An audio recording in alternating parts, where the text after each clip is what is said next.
Have you ever been so excited about starting a journey? Maybe you've planned to go for a vacation, for a staycation, for a road trip, only to realize that you do not know the destination.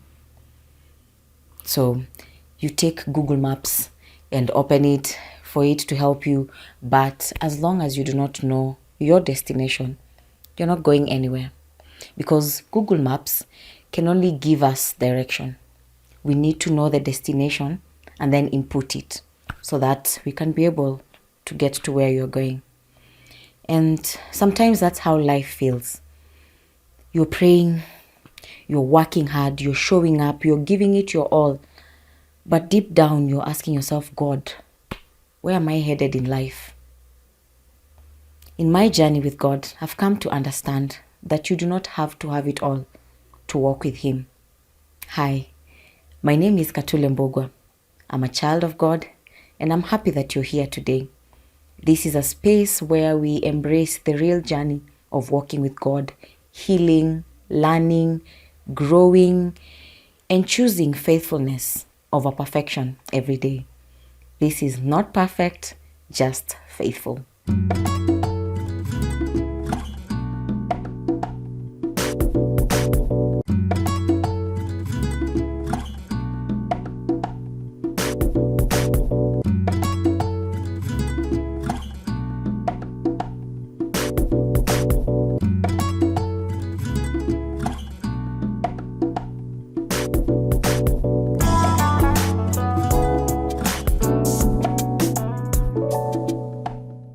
Have you ever questioned the direction of your life? Like, have you ever sat down and asked yourself, where am I headed? Because I have, severally. And to be honest, I think I'm still in that season where I'm still wondering, okay, where am I headed? So it's a season that it can take time, and it needs patience, and it needs you to keep moving, because if you stand, then I think you will get caught in between. And why do we feel as Christians that so guilty? We feel so guilty to admit that we are confused. Why is it we cannot be honest and say that, honestly, I feel like I'm confused, honestly. My life, I don't know where I'm headed. I don't know if whatever I'm doing is what I need to be doing. I can't even tell if whatever I'm doing, I'm enjoying it. I don't know, I'm stuck. Is it because of fear of judgment? Is it maybe because we will look like God is failing us, or we are failing? So I don't know, but many believers do not admit that they are confused about their life. In the Bible, we have a few characters who they were in that season where they did not know where their life was headed. David was anointed to be king when he was very young, a very young shepherd. And he waited for so many years before Saul died. And I'm sure, having been anointed, he was so excited. But what he went through before being king, I can imagine being a shepherd. Maybe he thought there must have been a mistake. These people confused. Maybe it was not supposed to be me. Or God changed his mind and thought to pick someone else and not me. We also have the prodigal son, who, after going out there and squandering the money and just doing all sorts of things, I'm sure he was debating, what am I supposed to do now? Because I've already taken inheritance from my father. So if I go home, is he really going to take me back? If I stay here, already things are tough. Where can I really go? It was a moment of just pure chaos, pure confusion. So you might be wondering, I'm in this season, but how can I tell? How can I know that these are the signs that I am in between the season? One of the signs is nothing feels settled.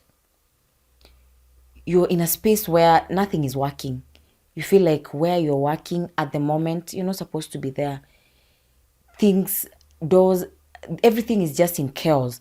You're not satisfied. You are bitter. You are in a place of confusion. You don't know where you're supposed to stay or live. So nothing around you, even the people around you, even the relationship you're in, you feel like you are in the wrong place. So nothing at all seems settled. Then that can be a sign that you're in between seasons. Also, doors are closing. You are expecting maybe a promotion, it doesn't come, or it fails. You are expecting to start something, a project, it never comes, or hardship comes and makes you keep that aside. Everything around you is shutting off. You feel like everything is failing around you. In short, you are expecting something good, it's always coming negative, something bad around you. So doors around you are shutting. Then you're in between seasons. Another sign is old identities no longer fit. You are enjoying things and you no longer enjoy them. You are this kind of person and you feel like, no, I'm not supposed to be there anymore. You were headed towards this direction and you feel like that direction is no longer serving you. So the old identities and things you are so sure about start feeling like maybe this is not right. Another sign is you are just restless. You feel like you need to be doing better. You feel like where you are, you need to move from there. You feel like the person you are can become better. The relationship you're in, they need to end or you can have better. So you just become restless. Then that can be a sign that you are in between seasons. Another reason or another sign that you're in between season is you're comparing yourself with others. You look at your peers and you see they are doing better. You look at your friends and you see they are moving better. You look at relationships around you and you feel like theirs is working, yours is not working. So there is pressure around you because you are comparing yourself with others and you're gauging yourself with those who are around you and you're feeling, no, I'm supposed to be doing better. I'm supposed to be moving faster. I'm supposed to have left this environment and that kind of thing. That can also be a sign that you are in between seasons. Another sign that you are in between season is you are tempted to make rash decisions. You feel rather than being patient or waiting, being still, it's better to make decisions for you to feel like you're moving. And this is where chances are you can make the wrong decisions, fast choices that can lead to moments that you regret. So you feel like if it's a job, you need to be leaving. You're supposed to be doing a certain kind of career. If it's friendship, you need to close those ones. You need to be with these people. If it's a relationship, it's no longer working. You need to move on. So just rush decisions, and that can be a sign that you are in between seasons. So why do we struggle with direction? Most of the time we struggle with direction because of comparison. We are comparing ourselves with our age mates, with our friends, with those who are around us, social media. We are feeling that I am left behind. I am not working harder. I am not doing so well. I need to be at this place at this age. I should be. So the comparison is what makes us struggle with direction. Instead of us staying on our lane, we are looking all around us, and that is confusing us. Another thing is comparing ourselves with someone else's chapter. Someone who is 25, they're already comparing themselves with someone who's 60. They have already lived more than 20 years above you, but you're still feeling like you are a failure. Yet, their chapter is in season 15 and yours, you're in season 3. There's no comparison in that, but it happens. Another reason is fear. You fear that you're going to make the wrong decision. So every decision that you make, you're already criticizing yourself. You're already fearful of moving, of taking leaps, of taking risks, because your mind is so fearful that you think that if I do this, I'm already going to fail. So fear makes us not focus on the direction and the path that you're supposed to follow. Another reason is pressure. And this pressure, mostly it comes from people that we love. It comes from our church. It comes from social media. Social media actually plays a very big part, where every day relationships are thriving. People are going for vacations. People have bought new cars. Somebody has started this big project. Somebody else has already built a mansion. And you are there and you're wondering, okay, so what am I supposed to be doing by now? I am 30, I am 20, I am 50. 50-year-olds already are doing this, are doing that. So that pressure, and even pressure from our families, where, for example, you say, I come from a family of people who have done medicine, and you're not even passionate maybe about medicine, but because the family, everyone is in the medical field, you are pressured to think that even you, that's the direction you're supposed to go, even if you're not passionate about it, even if you know and you are sure that is not where you want. I'm sure you've ever taken you've ever done something simply because your family members really expected you to do something. So you do it out of pressure and not out of will. But even in the midst of confusion, God still gives us direction. He comes through for us and shows us the direction and the way we are supposed to follow. And direction from God looks like the small steps. He gives us the small steps for us to follow. The Bible says that the word of God is the lamp to my feet and the light to my path. He does not show us the whole staircase, but just a step enough for us to keep moving forward. He also does it through obedience. Clarity follows obedience. So every time you obey direction from the Lord, you move. And as you move, He reveals the next step. And everything becomes clearer. And your thoughts become focused. And you start understanding, oh, this is where I should be heading. And you even start getting the bigger picture of the end. Because as you move, everything is starting to become more and more clearer. Another way that the Lord helps us in the direction is by giving us wise counsel. And this wise counsel comes through our mentors, comes through our friends, comes through pastors, people who are close to us, and they mention things that, have you ever had someone who's being told, you're very good at art. Have you ever considered, you have a very good voice. Have you ever considered? So those are things that they might be mentioned casually, but every time they're mentioned by 2, 3, and more people, already they give you a sign of, oh, okay, I'm actually passionate about this thing, but I've never thought about it to this extent. So people who are around us, they give us those ideas, and those are just ideas that are coming from observation, and sometimes we don't see the good in us. It's there. It takes the people who are around us to tell us what we are good at, what we excel at, and those are the things that eventually leads us to very big success in life. So whenever you hear somebody or people keep mentioning something here and there, you also need to take that into consideration and think about it, and like see, why do people say this about me? And probably that is actually the direction you need to take. The other thing God shows direction is through closed doors. Sometimes we want to go this way, but that door remains shut because God is protecting us from something, and He wants us to change direction. He wants us to change course. So it looks like it's a negative, but when we look at the bigger picture, it is a protection from certain damage that would have happened. So sometimes the direction is actually those doors being shut and them never opening.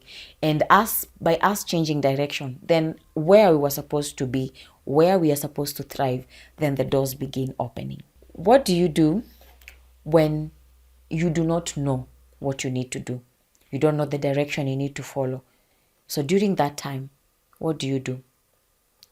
It is best if you pause before panicking. A lot of us panic during that season where you are wondering, okay, am I lost? Especially if you're an adult, because you start feeling like maybe you're failing as an adult. So you're just making decisions out of rush. So it's always good to pause before you panic, because panicking makes us make choices that are not good in the long run. It's also good for you to pray. And whenever you pray, you get wisdom and you get guidance. Whether it was going to for you to remain still, whether it's for you to remain where you are, whether it's for you to continue moving forward or completely change course. So it's also good for you to pray and avoid posting. Whenever you're in that season and your mind is not in a state of stability, we can post and we are just telling people on social media what you are going through, and we might receive so many advices that might be harmful in the long run rather than it being helpful. You also need to seek wisdom and wise counsel before engaging in any major decisions, and this decision and wisdom can come from different sources. If you have mentors, these are people we can engage with and ask them what they think about our thoughts and our ideas. If we have parents, we have parents who we can also engage and tell them what we are going through and what we feel like and what we are thinking. We also have friends who are full of wisdom and who love us. We can also share with them. And if you compile all those people, you get an idea of their thought, you get an idea of their message, you get an idea of their encouragement and what they are telling us to do during that season. It is also good for you to serve where you are. And I mean serving is, if you are working, it's good to continue working. If you are in a relationship, it is good to continue that relationship. If it's a friendship, continue. If it's a church and you serve, continue as you wait. Because during this season is when you make decisions that were not meant to have been made in the first place, because our mind is all over the place and we are thinking that maybe it's this relationship that I'm in that is making me not move forward, maybe it's this job, so I need to quit. So we need to continue serving where we are as we wait for more clarity from God. We need to keep moving forward even if it's slowly. And it's not easy being in this season. And what can make you continue moving is you continuously showing up in whatever you do. If it's at work, continue showing up. If it's going to church, continue going to church. If it's praying, pray, even when you feel like you don't want to pray. So you moving slowly by slowly, it will make you not feel stuck. The progress might not be enormous. It can be very small, but you're not stuck in the same place. And as you keep moving, you keep discovering yourself. You keep getting new information of the things that you need to do. You keep realizing that, okay, so the problem was not this job, it was this. So you understand what you need to change along the way rather than just staying still. So what major decisions and what changes are you willing to do this week? I know it's not easy to walk this life when you feel like you have no direction. Sometimes we are looking around and we feel like everyone else is moving except us. Everyone else already has like an arrow and they have shot and they know straight ahead where they are going. But it's like you keep going in circles. This moment, this excites you. The next week, this excites you. The next month, this is not what you want to do. And the cycle keeps going on and on and on. But I believe every time we show up and every time we take all our needs to God, He listens. And whenever we keep praying and reading the word, we do get revelation of the things that we need to do, of the things that we need to change. And it keeps working on our character. It keeps working also on our mind. It refreshes our mind, and we start thinking differently, and we start getting more clarity. So I hope that this message has been a blessing to you. If it has, please join us on this journey by subscribing, liking, and following us on our social media platform. Share this message with someone who needs encouragement, and join us on our future conversations. I'm so glad that you are here today, where faith meets real life. I'll see you in the next episode.